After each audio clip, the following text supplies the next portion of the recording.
Cette semaine, à votre émission Reflet d'ici estivale, la vieille usine de l'Anse-à-Beaufils lance sa programmation de spectacle pour l'été 2014. Yves Dutheil va venir à la vieille usine cet été. Alors, c'est un grand nom sur notre programmation. On est très fiers de l'accueillir. Souper bénéfice de la Fête des mères organisée par le Comité des loisirs de la Ville de Grande-Rivière et la Maison de la Culture. Ah oui, un succès sur toute la ligne. Vous avez assisté à ce succès-là. Hein? On a eu un paquet de surprises, une très belle réponse des gens du milieu, très grande solidarité des gens ici. Là. Ça a été fantastique. On rencontre M. Claude Blais, tête d'affiche du défi Tête à prix pour le secteur de la MRC du Rocher-Percé. Le symbole, il vient du fait que, vous le savez, beaucoup de gens qui subissent des traitements de chimiothérapie perdent leurs cheveux. Et cette symbolique-là, de se faire raser les cheveux, c'est un geste de solidarité. Et on rencontre Diane Leboutillier, préfet de la MRC du Rocher-Percé.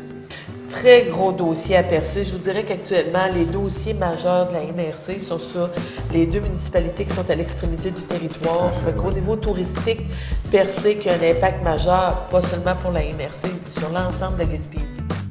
Mesdames, Messieurs, bonsoir et bienvenue à votre émission Reflet d'ici estivale. Le 9 mai dernier se déroulait à la vieille usine de l'Anse-à-Beaufils le lancement de la programmation de spectacle été 2014. La vieille usine de l'Anse-à-Beaufils souligne cette année sa 15e année d'opération et encore une fois, la qualité et la variété des spectacles proposés est très intéressante, comme nous le souligne Mme Lison Grenier, directrice générale de la vieille usine de l'Anse-à-Beaufils. Encore une fois, cette année, à la vieille usine, dans le cadre du 15e anniversaire, une programmation très intéressante. Très intéressante, oui, toute chaude, toute belle. Une trentaine de spectacles, des artistes locaux, nationaux et même un artiste international qui vient nous visiter cet été.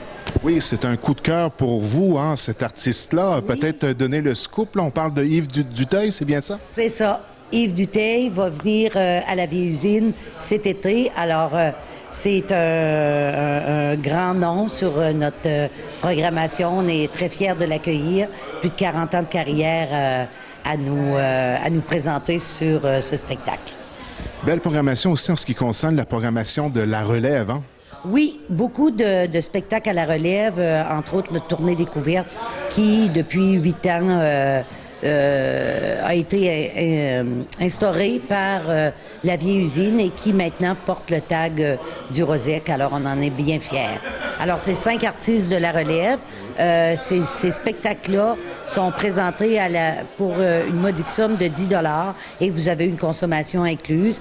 Alors, c'est pour permettre à l'artiste de travailler dans un cadre professionnel et avoir une salle de spectacle pleine à craquer. On en a vraiment pour tous les goûts. On a même un spectacle classique pour enfants, du rock and roll, du jazz. Il y en a pour tout le monde. Il y en a pour tout le monde. On vous invite à aller voir notre site web. La programmation est très bien détaillée. Et si vous avez des questions, gênez-vous pas. Vous pouvez appeler à la billetterie. On vous donnera les informations. Et avec le site web, vous allez pouvoir aussi faire des liens avec les spectacles concernés. Et vous allez voir, on en a pour tout le monde. Alors cet été, c'était à la vieille usine que ça se passe? Cet été, c'est un été chaud, chaud, chaud. Le lendemain, 10 mai, à la polyvalente de Grande-Rivière, un souper bénéfice soulignant la Fête des mères avait lieu. Souper qui revêtait un caractère particulier cette année, car les argents amassés pour l'occasion iront à l'Association du cancer de l'Est du Québec dans le cadre du défi Tête à prix et le projet de voyage étudiant à Paris, prévu pour l'automne prochain. Maryse Mauger, directrice de la Maison de la Culture. Alors Maryse, une belle activité ce soir pour la Maison de la Culture. Oui Mirko, on n'est pas seulement la Maison de la Culture impliquée dans l'activité ce soir, il y a aussi le Comité des loisirs de la Ville de Grande-Rivière. Alors 2 organisations pour une soirée comme ça. Peut-être un bref résumé là, du pourquoi de la soirée. Oui, bien, l'année passée, on a initié le souper. On voulait garder la date active à Grande-Rivière à la Fête des mères.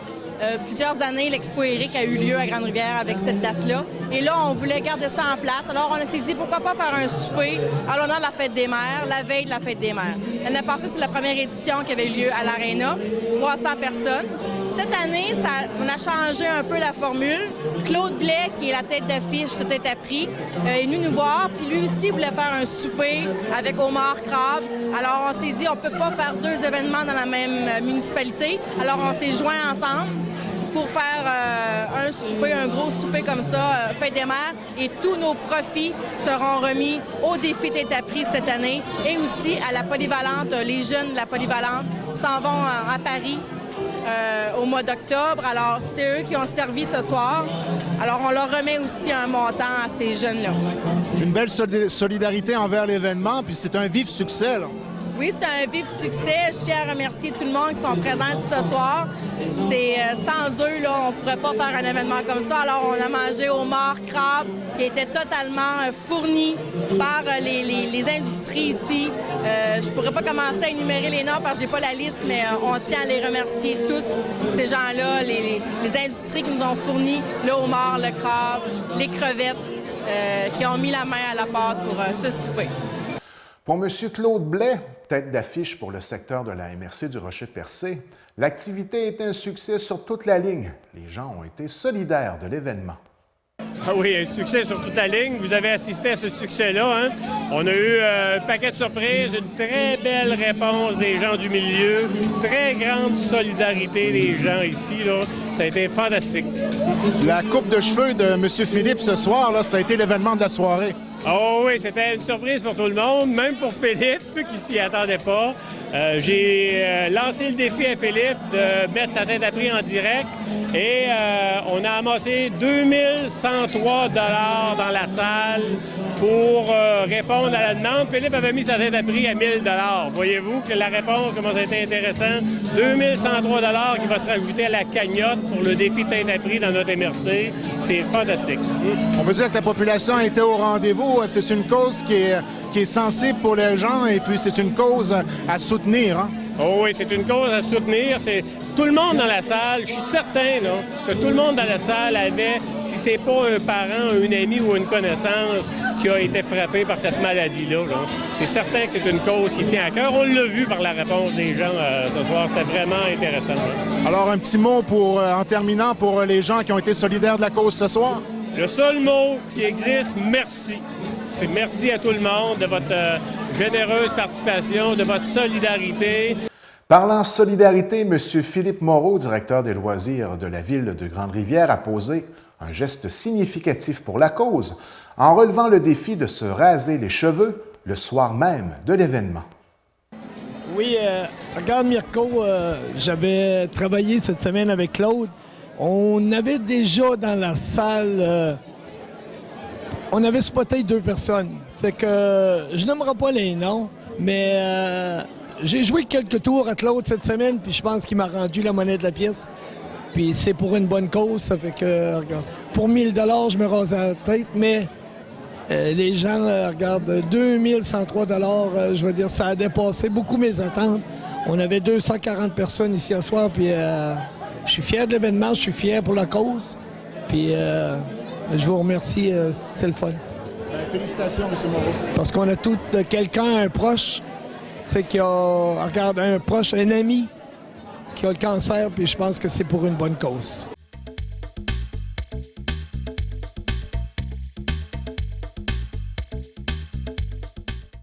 Eh bien, mesdames, messieurs, nous recevons en studio M. Claude Blais, tête d'affiche du défi Tête à prix pour le secteur de la MRC du Rocher-Percé, pour une 2e fois cette année. Bonsoir, M. Blais. Eh oui, bonsoir. Je vous avais dit qu'on se serait revus, hein?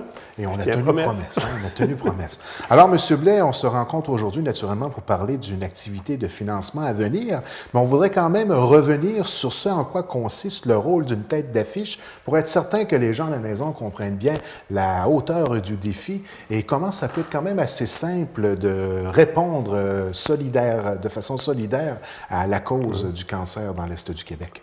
Oui. Effectivement, c'est important de revenir sur le rôle parce que les gens associent tête d'affiche à se faire raser les cheveux. Le rôle de la tête d'affiche, c'est en fait de représenter le défi Tête à prix dans ma région, dans la MRC du Rocher-Percé. Et cette représentation-là, bien entendu, j'aurai, comme bien d'autres personnes, à me faire raser les cheveux le 18 octobre à la place du Havre à Chandler. Mais aussi, mon rôle, c'est de rallier le plus grand nombre possible de gens à cette cause-là. Donc, c'est une responsabilité un peu plus grande que simplement celui qui est solidaire de la cause à se faire raser pour vous aider naturellement. Mais vous avez quand même une genre de coordination de l'ensemble des activités reliées aux objectifs que vous êtes fixés au départ. Oui, super important, les gens qui acceptent de venir se faire raser, bien entendu. Je dirais plutôt que mon rôle à moi est différent. Effectivement, c'est une coordination où j'essaie par tous les moyens d'attirer les gens, de leur donner le goût de s'inscrire à ce défi-là et de venir participer à l'événement en mettant leur propre tête à prix. Et pour ce faire, ben, c'est assez simple. Là. Vous l'avez déjà mentionné dans notre dernière entrevue. Il y a le site Internet là, du www.défitêteappris.org où les gens peuvent venir s'inscrire. Et la façon est simple. Et les gens qui s'inscrivent, l'engagement qu'ils prennent, c'est d'amasser 100 $ pour le défi Tête à Prix, un minimum de 100 $ pour le défi Tête à Prix. Lorsque c'est une compagnie ou une équipe, le montant, c'est de 500 $. Mais plus on va être de gens solidaires à cette cause-là, bien, c'est certain qu'en plus de ramasser le plus de sous possible, on lance un beau message à tous les gens qui sont atteints de près ou de loin. C'est un message de solidarité, hein? De près ou de loin. On peut dire que la sensibilisation va bon train. Oui, on n'a qu'à penser au dernier souper de la Fête des Mères qui a eu lieu, organisé par la Maison de la Culture et le Comité des loisirs de la Ville de Grande-Rivière. C'est un succès... soirée qui a été un véritable succès. Et dès cette soirée-là, il y a quelques personnes qui ont déjà relevé le défi et qui se sont proposées, ont mis leur tête à prix, en fin de compte. 5 personnes déjà. Hein? 5 personnes qui sont venues me voir et qui m'ont dit « Claude, on embarque avec toi, on va aller s'inscrire au défi. Dans les prochains jours, on va aller faire notre inscription sur le site. » Et j'ai déjà vérifié ce matin et effectivement, les gens tiennent parole. Bon. Les gens se sont inscrits. Ah oui? Bon. Oui, et déjà, le nombre de personnes croît de jour en jour. Là, les gens plusieurs d'entre eux ne s'étaient jamais inscrits au défi de Tête à Prix. Bon. Ce sont des nouveaux acteurs. Et là, tous les gens qui se sont déjà inscrits dans le passé vont sûrement revenir nous trouver. Fait que j'espère qu'on va avoir un beau succès. Et pourquoi raser la tête? Parce que lors de notre dernière diffusion d'entrevue, j'ai des gens qui m'ont posé la question, pourquoi nécessairement y aller avec un rasage de tête? Pourquoi aller avec ce geste-là bien précis? Moi, on m'a donné la réponse, je connais la réponse, mais peut-être la donner aux gens à la maison qui se poseraient la question, où est le symbole de raser les cheveux? Oui, c'est ça. Le symbole, il vient du fait que, vous le savez, beaucoup de gens qui subissent des traitements de chimiothérapie perdent leurs cheveux. Et cette symbolique-là, de se faire raser les cheveux, c'est un geste de solidarité envers tous les gens qui perdent leur chevelure. Donc, qui doivent... Et en tant que rôle de coordonnateur, comme on le disait un petit peu en début d'entrevue, il y a d'autres événements que, tranquillement pas vite, sont au calendrier. Et justement, il y en a un qui va avoir lieu très prochainement, un conférencier qui va être en visite à Grande-Rivière, conférencier qui risque d'être fort intéressant de rencontrer ce monsieur-là dû au bagage qu'il a à partager avec nous. Hein? Oui, effectivement. Monsieur Jean-Yves Cloutier. Monsieur Jean-Yves Cloutier, c'est... l'entraîneur conseil du Marathon Oasis de Montréal. Monsieur Cloutier a créé, il est président fondateur du Club des vainqueurs où il y a cette année, je pense, là, 1500 personnes qui courent là, dans ce club-là. Il a écrit, il est co-auteur de 2 livres, on les voit ici, là, Courir au bon rythme puis Courir au bon rythme 2, qui est toute une philosophie pour les gens qui veulent commencer à se mettre à la course à pied. Là. Et en plus de ça, bien, il a entraîné au-dessus de 2000 coureurs, puis il a donné des conférences un peu partout, M. Cloutier. C'est quelqu'un de connu et de reconnu dans le milieu de la course à pied. Là. Et M. Cloutier a accepté de venir donner une conférence ici à Grande-Rivière.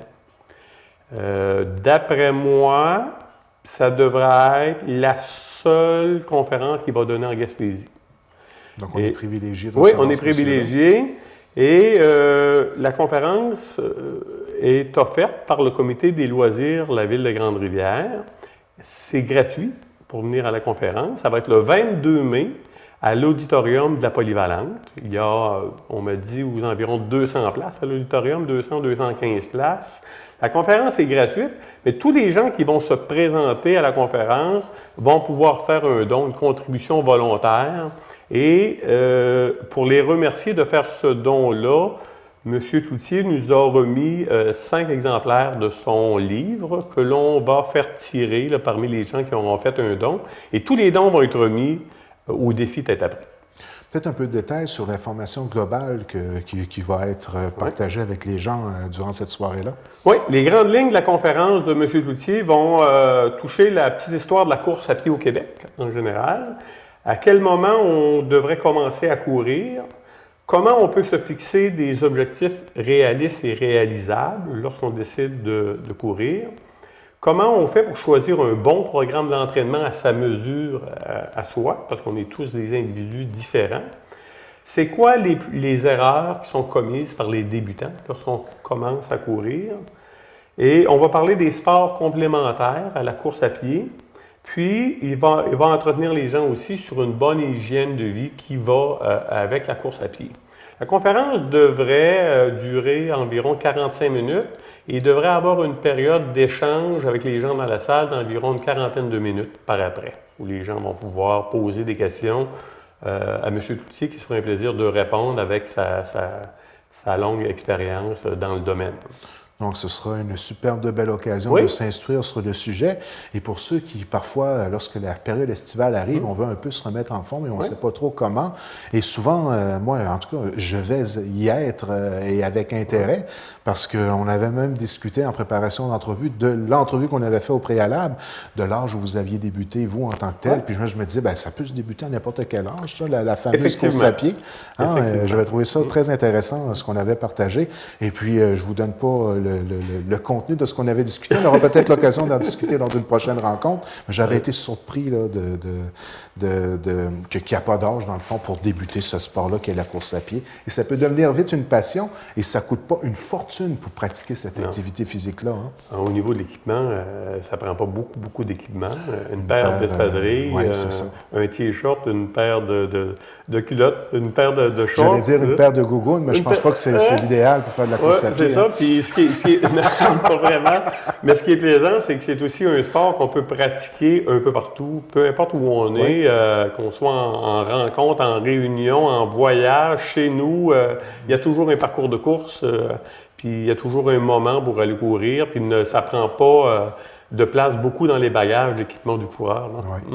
Et nous, M. Blais, Télévision communautaire et l'équipe du défi Tête à prix, on garde le contact d'ici la période estivale en tant que telle, dans le sens où il y a d'autres activités qui s'en viennent. Oh oui, il y a d'autres activités. Il va y avoir des activités pas mal tout au long de l'été. Il va en avoir qui va se rajouter. Il y a des gens qui communiquent avec moi pour dire regarde, Claude, on aimerait ça organiser. Je vais vous donner un exemple. J'ai discuté avec Mme Brigitte Parisé qui avait fait une journée ou quelques heures de Zumba l'an passé pour le défi. Puis elle me disait qu'elle était prête à recommencer l'expérience cette année pour le défi. Il va y avoir aussi dans les activités majeures le 18 et le 19 de juillet où il y aura un tournoi de golf sur 2 jours au club de golf de Chandler. Ce tournoi de golf-là est en collaboration avec le CAVAC, le Centre d'assistance aux victimes d'actes criminels, et la Sûreté du Québec, la MRC du Rocher-Percé. On attend 160 golfeurs à cet événement-là et l'ensemble des bénéfices vont être remis aussi au défi Tête à prix de la MRC du Rocher-Percé. C'est vraiment intéressant. Donc, M. Blais, et c'est vraiment le cas en ce qui nous concerne tous les deux. Nous allons réellement garder le contact. Et les gens n'ont qu'à suivre tranquillement pas vite la programmation de leur télévision communautaire. Ça va être annoncé et puis on va se rencontrer pour refaire la promotion de façon plus précise de l'ensemble des activités qu'on vient d'énumérer un peu rapidement. Donc, M. Blais, est-ce que ça fait à peu près le tour de l'information qu'on voulait donner aux gens cette semaine? Oui, je vous dirais juste, je reviendrai vous en parler plus en profondeur, mais je vous dirais aussi que je suis à terminer une discussion avec Mme Suzy Baudin, d'Automobile Monger.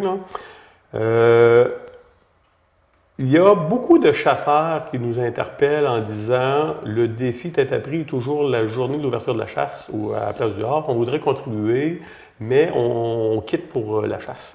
Fait qu'on est en train de Changer la date de la chasse? changer la date de la chasse. Oui, on a appelé le ministre, Oui, il nous a dit qu'il y avait une c'est ça. certaine ouverture, mais pas pour 2014. Ah, OK, bon, ben ça Non, mais sera plus un projet. sérieusement, on est en train de regarder où, avec Suzy, on pourrait faire 2 événements. Les chasseurs qui voudraient s'inscrire, mais uniquement les chasseurs là, qui voudraient s'inscrire pour le défi tête à prix, bien, il y aura un événement, sûrement il y aura un événement qui fera en sorte qu'ils pourront venir se faire raser chez Automobile Montgé Ah bon? une semaine ou 2 avant l'ouverture de la chasse. Ben, c'est On une est en bonne train de idée, ça. finaliser ça. Je vous reviendrai là-dessus, mais ça pourrait être intéressant parce qu'il y a vraiment beaucoup de chasseurs qui nous interpellent à ce niveau-là en disant qu'ils aimeraient contribuer, mais vous savez que en Gaspésie, sur la Côte-Nord, en Abitibi, la chasse, c'est un peu beaucoup Une religion. une religion. Il ne faut pas s'en cacher. Ben, Monsieur Blais, merci beaucoup de votre visite à l'émission Merci Reflet beaucoup. d'ici. Et puis, on garde le contact. On garde le contact. À la prochaine. À la prochaine.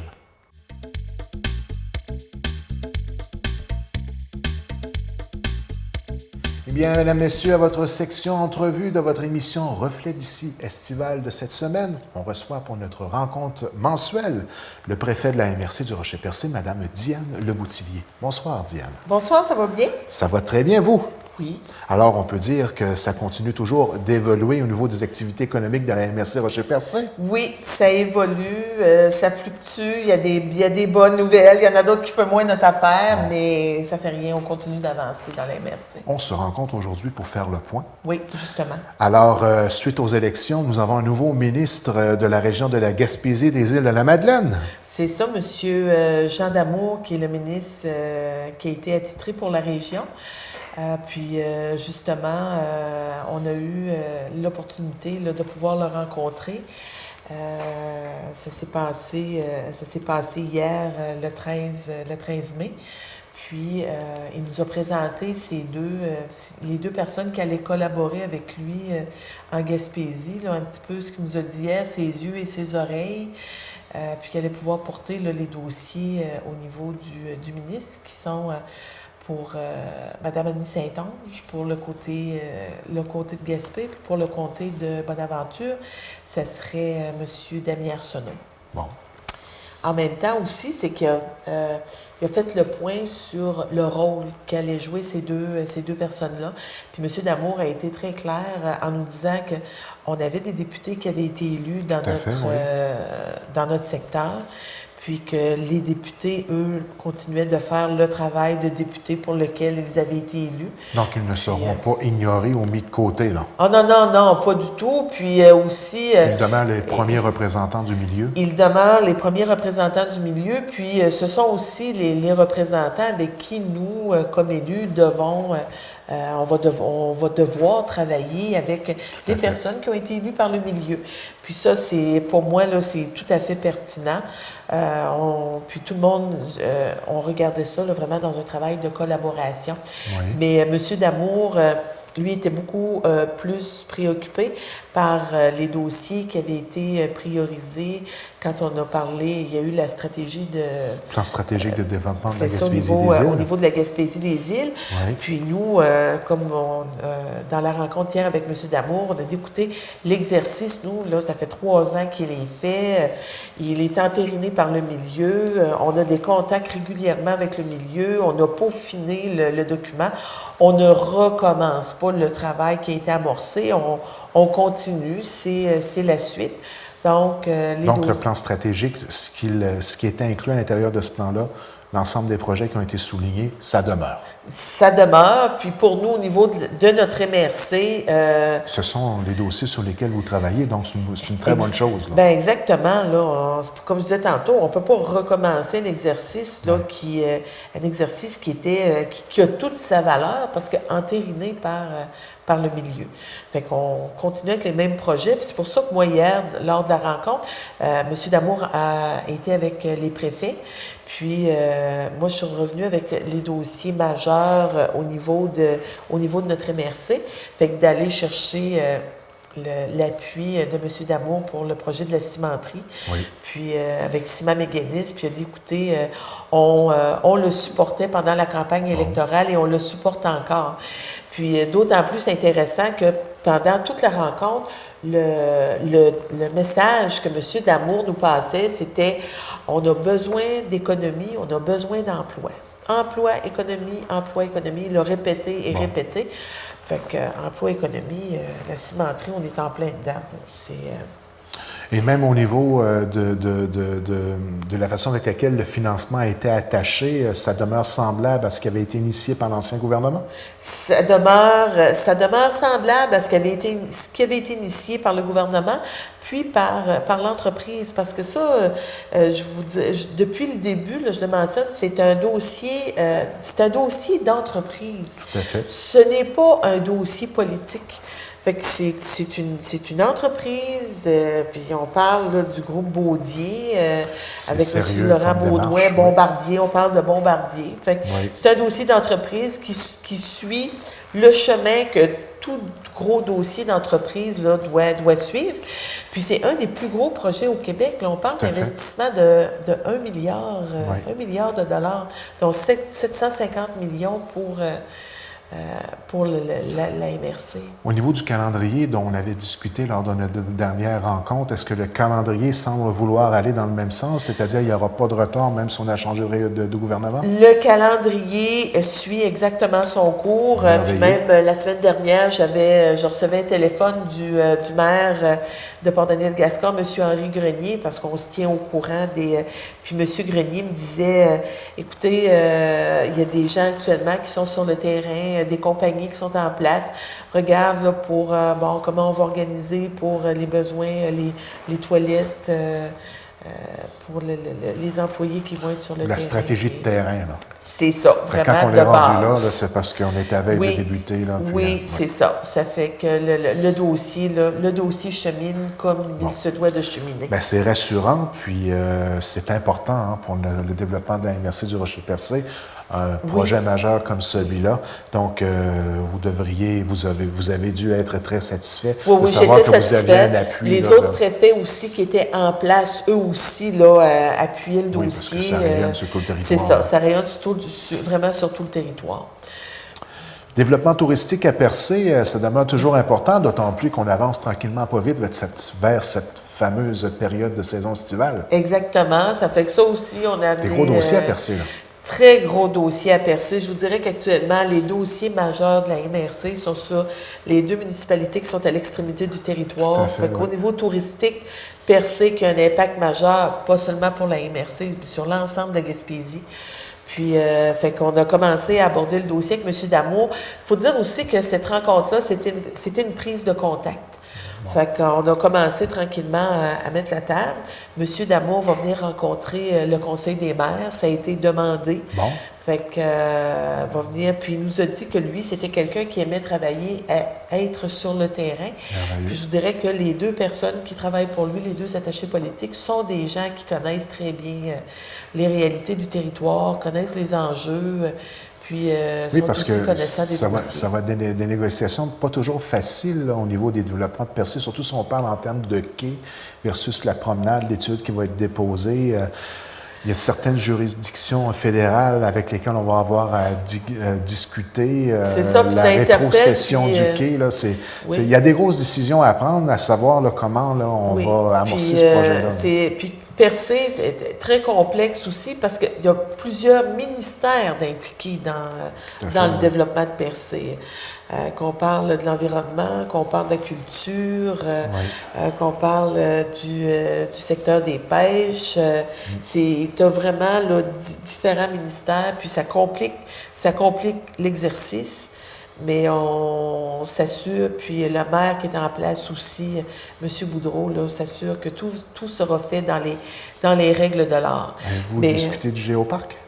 Non, on a vraiment regardé Percé au niveau touristique, la place que Percé doit prendre là, dans l'ensemble. Ça fait reconnaître l'importance. C'est ça.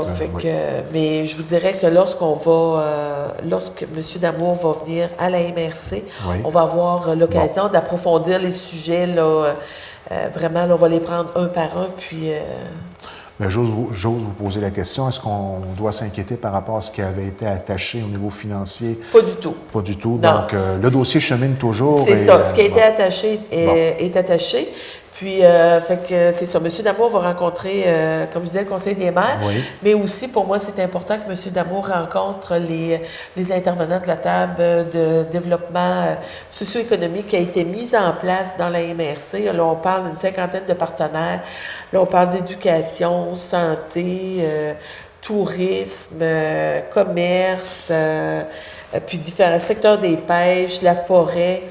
Puis, parce que quand on parle de développement économique, on ne peut pas faire autrement que d'asseoir les acteurs autour de la table. Puis aussi, ça donne aux ministres leur juste sur ce qui se passe dans le milieu. Avez-vous effleuré le sujet de l'aéroport? Je vous dirais que volontairement, j'ai pas voulu parler d'aéroport à cette rencontre-là.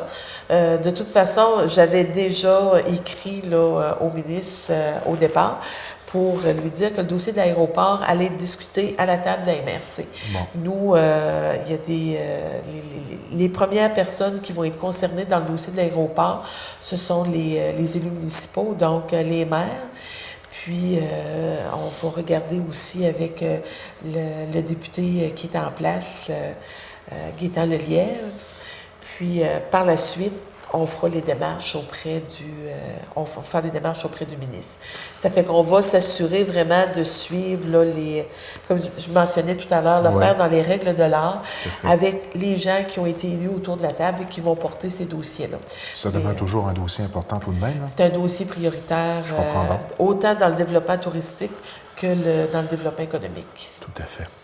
Il y a quelque temps, on a eu une annonce très intéressante à l'École des pêches de l'aquaculture de Grande-Rivière en ce qui concerne une offre bonifiée tant au niveau des programmes qui sont offerts qu'au niveau de l'encadrement et du financement accompagné naturellement par le Cégep de la Gaspésie des Îles. On peut dire que c'est quand même positif pour l'École des pêches et on semble même vouloir continuer à la reconnaître en tant que la seule, c'est la seule école des pêches au Québec, faisant partie des 5 écoles nationales. Donc, ça demeure toujours un joyau à Grande-Rivière qu'on va se faire un devoir de faire en sorte qu'elle passe à travers cette période un peu plus difficile. Oui. C'est un joyau à Grande-Rivière, c'est un joyau pour la MRC, puis c'est un joyau pour le Québec. Tout à fait. Parce qu'elle est unique. Donc, oui, on a eu une rencontre la semaine dernière. Il y a eu une conférence de presse où on bonifiait, là, on informait la population qu'on avait bonifié l'offre des cours à notre maison d'enseignement supérieur. Qu'on maintenait certains programmes qui avaient été, disons, initiés en genre, entre guillemets, période, on peut peut-être dire, de rodage. Oui. Mais c'était un succès. Sciences humaines, soins infirmiers. Ça a été un succès. Puis, on encourage aussi, là, c'est le message qu'on voulait passer aussi la semaine dernière, c'est qu'on encourageait les parents de la région à utiliser cette ressource-là pour les jeunes au niveau des premières années. Oui, là, être conscient de la qualité de l'enseignement. Oui. Qu'il y a une vie étudiante sur le campus. Exactement. Et qu'on fait en sorte d'entretenir cette vie étudiante-là. Et c'est un beau, je vais utiliser le mot tremplin, là, pour aller chercher, on peut aller non seulement au niveau de la transformation de l'aquaculture et de la pêche en tant que telle, on a séparé les différents cours en modules. Oui. Modules qui permettent d'avoir un accès au marché du travail plus rapide, qui répond aux besoins du milieu. Encore là, on a été à l'écoute des industriels. C'est qu'on est très proactif. Oui, c'est vrai. C'est une école qui est dynamique, qui est en mouvement. Puis je le soulignais d'ailleurs la semaine passée, j'ai un de mes fils qui est allé à l'école des pêches, ça a été exceptionnel, là, ce qu'il a reçu comme service. Puis, écoutez, ça n'a pas empêché de faire des études, là. C'est pas vrai, là, qu'on est meilleur parce qu'on va à l'extérieur, là. Pas du tout. Puis, c'est une belle occasion aussi d'avoir un contact privilégié avec les professeurs, étant donné que c'est pas une école de 5000 étudiants.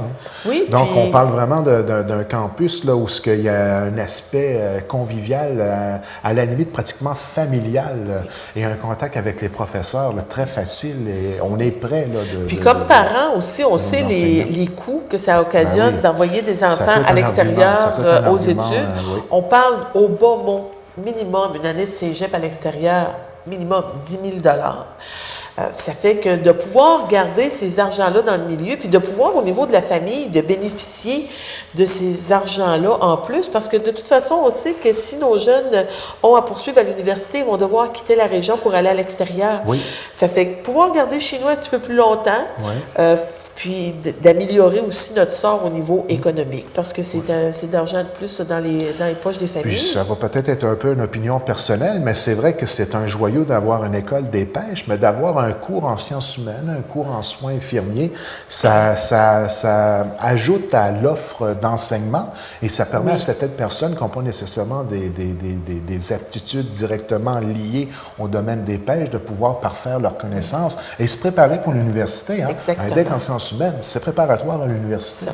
Puis l'autre chose aussi que je tiens à dire au niveau de la population, c'est que on travaille fort dans le milieu, le conseil d'administration, les gens du cégep, les enseignants, les élus municipaux, on travaille très fort pour avoir des services dans notre milieu. Oui. Fait que nous, on a fait notre bout de chemin.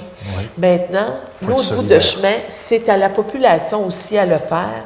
Puis dire, ben écoutez, nous, oui, tu sais, on y tient, puis on va l'utiliser, notre école des pêches, puis on va encourager nos jeunes à la fréquenter. Et autre fait qui est très important de souligner, c'est qu'on ne touchera pas à la vocation d'école des pêches qu'elle a actuellement. Non, on préserve sa vocation au niveau du secteur des pêches. Ouais. Puis d'autant plus important, puis je reviens peut-être à ce que dans la rencontre qu'on a eue avec M. Damour, parce que M. Damour est allé aussi, suite à notre rencontre, avait une rencontre à l'école des pêches, qui pour eux devient un acteur important dans la stratégie maritime. Bon. Fait que, fait qu'il y a eu, c'est ça, il y a eu une rencontre hier, puis quand on regarde là, tout l'importance du secteur des pêches, puis ça, je l'ai déjà mentionné, hein, les pêches, c'est un secteur qui est actuel, puis c'est un secteur de développement d'avenir, parce qu'on a besoin... c'est en santé, là. C'est un secteur en santé aussi. En santé, on a besoin... La population augmente sa planète, on a besoin de nourrir les gens. De plus en plus, on se retourne vers ce qu'il y a dans l'océan. Ça fait que c'est vraiment un secteur... C'est un secteur qui est en développement. Dites-moi donc, avez-vous un peu d'informations sur le fameux rapport qui devait être déposé un peu avant les élections? Est-ce qu'on va avoir accès très bientôt à cette information-là? Et est-ce que cette information-là va être disponible pour le gouvernement en place? Moi, je peux vous dire qu'à l'heure actuelle, nous, on n'a pas eu accès au rapport. Je sais, oui. Il y a des demandes qui ont été faites au ministre pour savoir, écoutez, qu'est-ce qui a été écrit là, au niveau du rapport. Nous, on veut en prendre connaissance. S'assurer que ça ne soit pas tabletté sans même avoir été consulté. C'est ça. Ça fait qu'au niveau du gouvernement, eux, la réponse qu'on a eue, c'est qu'eux vont prendre connaissance du rapport, puis ça va finir par... ça va nous arriver. Là. Puis ça va arriver aussi au conseil d'administration du cégep. Bon. Disons qu'au niveau du domaine des transports, maintenant, ça brasse dans notre région et on a des nouvelles qui ne sont pas toujours vraiment joyeuses en ce qui concerne l'offre de transport qu'on a dans le secteur. Là. Et on a Coalis, qu'on doit l'appeler, qui a acheté Orléans Express, c'est bien ça? Exactement. Orléans Express, qui était une compagnie québécoise qui a été vendue à Coalis, qui est une entreprise française. On a appris... Mais ça, par exemple, je peux vous dire que depuis plusieurs mois, on entendait parler qu'il y avait des études qui étaient faites dans le milieu, à savoir sur la rentabilité du transport, l'achalandage, les coûts qui étaient occasionnés. Puis moi, je fais aussi partie du conseil d'administration de la Régie du transport et aussi sur le conseil d'administration, il y avait un travail qui avait été fait là, entre la Régie et Coalis. Puis, ça nous avait été dit que le statu quo ne pouvait plus être envisagé parce qu'il y avait des coûts, là, c'était beaucoup trop dispendieux. Là, depuis, il y a eu des sorties dans les médias. Donc, depuis, là, c'est ça. On ne s'attendait pas à la sortie qu'il y a eu dans les médias cette semaine. C'est ça. À l'effet que Coalis, là, ça allait loin. Là, c'est que eux, ce qu'on entendait parler au niveau de la MRC, c'est que le trajet à partir de Rimouski, on coupait les trajets de moitié. Donc, au lieu d'avoir 2 fois par jour, on avait un trajet d'autobus à 1 fois par jour. Puis, de plus, le trajet allait se terminer à Chandler. Donc, il allait avoir un trajet Rimouski-Gaspé en passant par le côté nord, puis il allait avoir un trajet Rimouski-Chandler par le côté sud. Là, ça n'a pas de bon sens, là. Chandler-Gaspé, tu as pratiquement 100 km. On sait que Coalis fait des interventions à l'heure où on se parle à la commission du transport, parce que ça, c'est des ententes qui ont été signées dès le départ par Orléans Express, et l'entreprise ne peut pas modifier son offre de service tant qu'elle n'a pas l'autorisation de la commission des transports. Est-ce que cette commission-là est bien sensibilisée à nos réalités? Bien, là, c'est le travail que nous on a à faire, qu'on se doit de faire, que la Régie du transport va faire aussi, puis au niveau de la conférence régionale des élus. Mais là, il ne faut pas s'arrêter simplement au transport des passagers. Oui, les transports des passagers, tant au niveau des étudiants que des personnes âgées ou des personnes qui n'ont tout simplement pas de voiture et qui veulent bénéficier de ce mode de transport-là.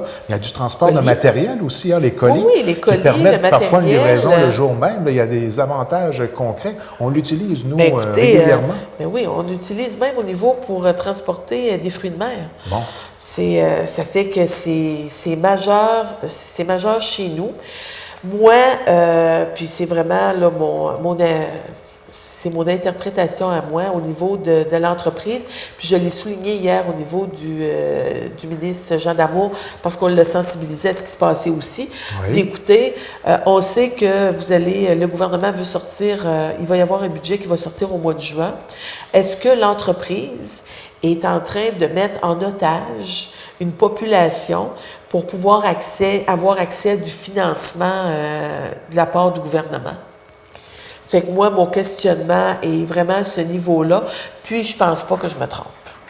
Donc, ça me surprendrait. C'est une stratégie borderline. Hein? Bien, en tout cas, pour moi, c'est une très mauvaise stratégie parce qu'on n'a pas à mettre des populations en otage, puis utiliser, puis insécuriser des entreprises. On le disait en début, en préparation d'entrevue, déjà qu'on est une région éloignée, il ne faudra pas devenir justement une région où vous allez isolée. C'était les termes de M. de Guétan-Lelièvre, de dire on est une région éloignée, mais pas une région isolée, mais en agissant de cette façon-là, Coalis veut faire de notre région une région isolée. Puis, fait que pour nous, c'est sûr, c'est inadmissible, inacceptable. Il n'est pas question qu'on laisse tomber ça, là. Écoutez, il n'y a plus de train. Là, on est en train de couper l'autobus. L'avion, elle est là, mais pas à prix accessible. C'est ça. Puis là aussi, ça va pas bien. Non, ça va vraiment pas bien au niveau du Moi, j'ai transport. entendu à travers les branches une reprise du service par le transport collectif. C'est-tu utopique de penser ça? Là? Il y a des discussions qui se font actuellement à ce niveau-là. Puis je vous dirais là, que dans les derniers 2-3 mois, ça fait partie des discussions entre Coalis et la Régie du transport. Ah oui. Puis, pour voir comment nous, on pouvait... Mais eux, ce ne sera pas l'occasion pour eux de se déresponsabiliser pour envoyer cette responsabilité. Est-ce que vous pensez que le régime actuel a la capacité de pouvoir soutenir un tel service? C'est peut-être un peu tôt pour vous poser cette question-là. C'est un peu tôt pour poser la question, mais je vous dirais que moi, ce que j'ai... quand on en a discuté, moi, ce que j'ai amené comme information, j'ai dit, écoutez, il y a été une époque, il n'y a pas si longtemps, où les municipalités, pour sauver le chemin de fer, les municipalités se sont regroupées. Puis on dit, nous, on va prendre la voie ferrée. Avec tout ce que ça implique. Avec tout ce que ça implique. Puis on savait que l'entreprise privée délaissait la voie ferrée parce que ce n'était pas rentable. J'ai dit, écoutez, là, on va toujours faire la même chose au niveau là, du transport par autobus. Bien, vous comprenez très bien ma question, parce que moi, ma peur, c'est financièrement, ça va impliquer des coûts, puis je vais dire ce que je pense clairement, c'est que ça serait une façon pour eux peut-être de se débarrasser, puis d'y aller vers une autre option, puis arrangez-vous avec vos responsabilités par la suite, parce qu'il ne faut pas oublier que c'est les municipalités qui financent notre transport collectif. Là. C'est ça, puis l'autre chose aussi, c'est que quand on regarde en termes de transport, on sait qu'il y a des nouveaux transporteurs qui se sont établis là, dans la région. On sait que les jeunes voyagent beaucoup à ce qu'ils appellent Amigo, là. Fait qu'on fait beaucoup de covoiturage. On sait qu'il y a des nouveaux transporteurs, des plus petits autobus dans le secteur de Gaspé là, qui se rendent vers Québec et Montréal, des minivans, là, des 7 et je pense que c'est 7 passagers. Là, oui, c'est ça. Ça fait qu'il y a des gens qui utilisent... Il y avait comme Taxi Gaspé qui donnait oui, c'est ça, exactement. Ça fait qu'on sait là, qu'il y a ces services-là qui sont en place. Puis c'est certain que ces services-là ne viennent pas aider là, à rentabiliser là, un transporteur. Puis c'est loin d'être aussi abordable là, qu'avec Coalice. Là. Sauf que ces petits transporteurs-là ne font pas de transport, comme on l'a mentionné tantôt, de marchandises. Non, ils n'ont pas le véhicule adéquat. Ce que Coalice fait. Mais c'est un dossier qui va être à suivre, puis c'est un dossier au niveau de la population là, que nous, écoutez, on va débattre. Il n'est pas question qu'il n'y ait pas de service entre Chandler et Gaspé. Là. Et d'autant plus que lors de notre dernière rencontre, on en avait discuté de ça. On était quand même... au courant du fait que Coalice a quand même des secteurs d'activité où c'est extrêmement rentable et puis la compagnie n'est pas sur le bord de fermer. Là, non, c'est ça, les secteurs entre Québec et Montréal. Ça fait que c'est toutes ces ententes-là qu'il va falloir analyser de près. Oui, puis qui vont devoir là, se renégocier avec le gouvernement. Ça fait que nous, on fait le travail de sensibilisation et de représentation là, qu'on va avoir à faire auprès des instances gouvernementales. Madame Leboutillier, il y a quelque temps, vous étiez l'invité d'honneur pour le cérémonial du corps de cadet de la région de Grande-Rivière. Cadet Kevin, 87. Le corps de cadet, il s'appelle comment? 87, 68 des ans. Vous étiez 27, 87, 27? 87, 27? 27, 68? Bon, excusez-moi. Et vous étiez l'invité d'honneur et ça a été une superbe activité, encore une fois, à Grande-Rivière. Corps de cadet qui, parfois, on oublie la qualité d'enseignement et d'encadrement et d'activité qui est offerte aux jeunes de la région de participer à un beau corps de cadet comme celui-là. Là. Oui, puis ça, vraiment, là, je tiens à souligner là, tout le travail qui est fait par les bénévoles qui encadrent nos jeunes.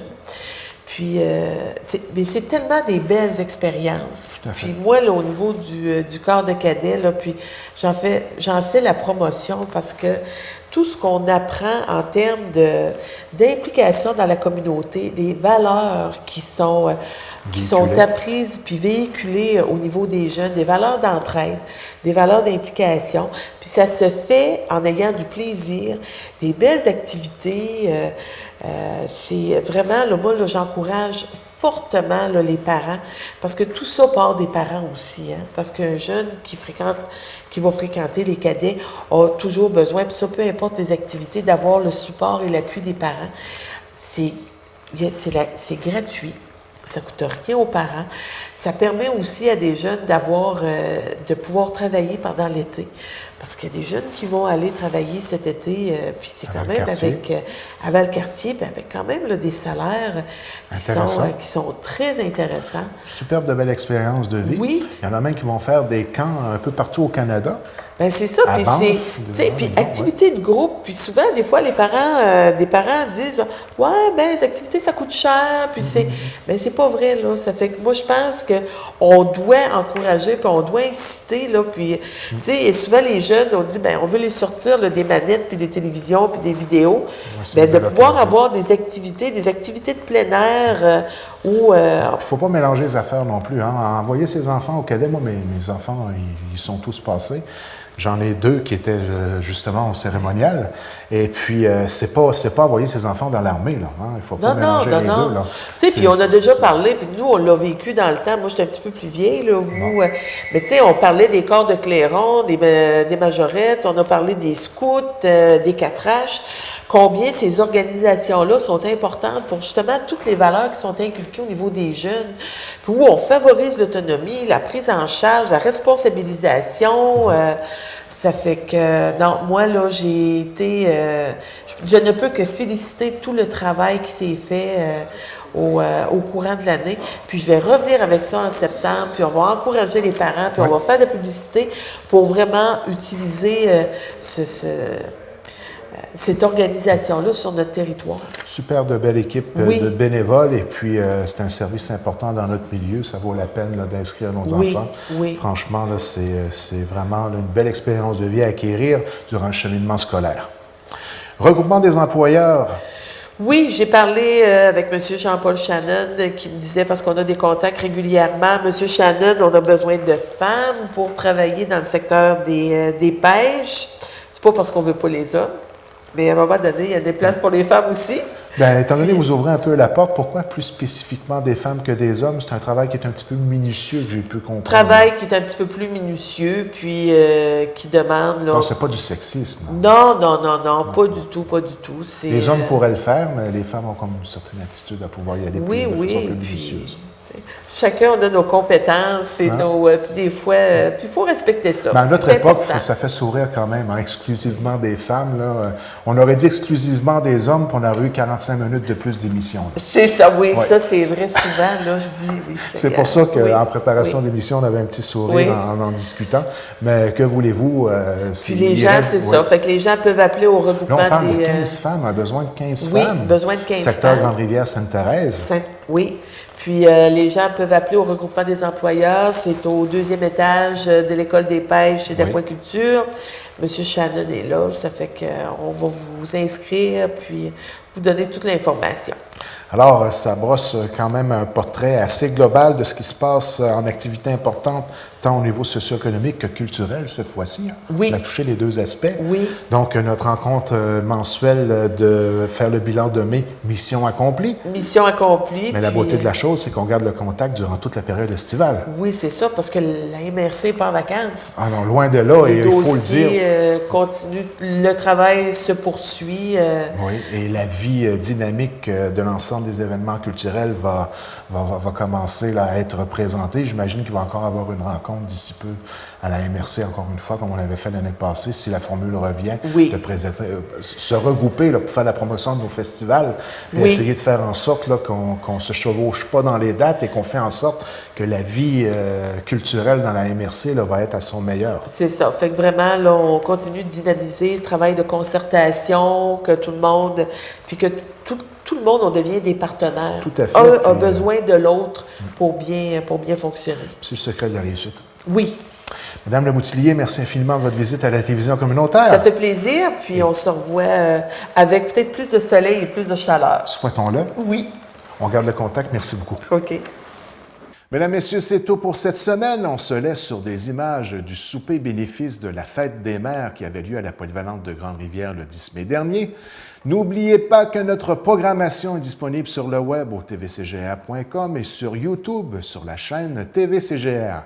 Vous pouvez nous laisser vos commentaires au tvcgr@commercial-hotmail.com ou directement sur Facebook.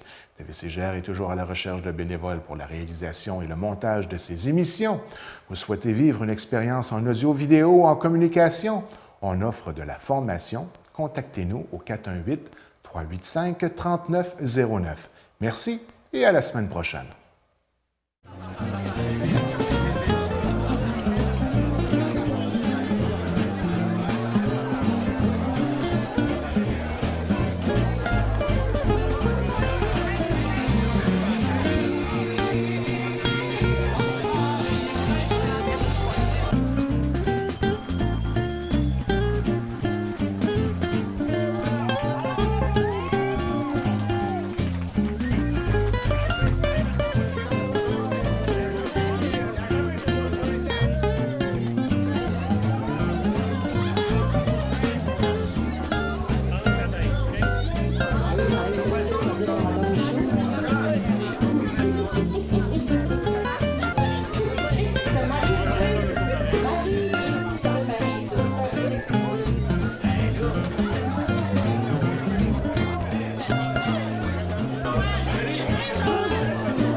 Vous êtes la preuve vivante que c'est pas un geste si difficile à faire en fin de compte. Non, regarde, c'est sûr que ça repousse, c'est comme qu'ils ont dit, mais regarde, ils disent que ça me fait bien. Peut-être que je vais adopter la nouvelle coupe.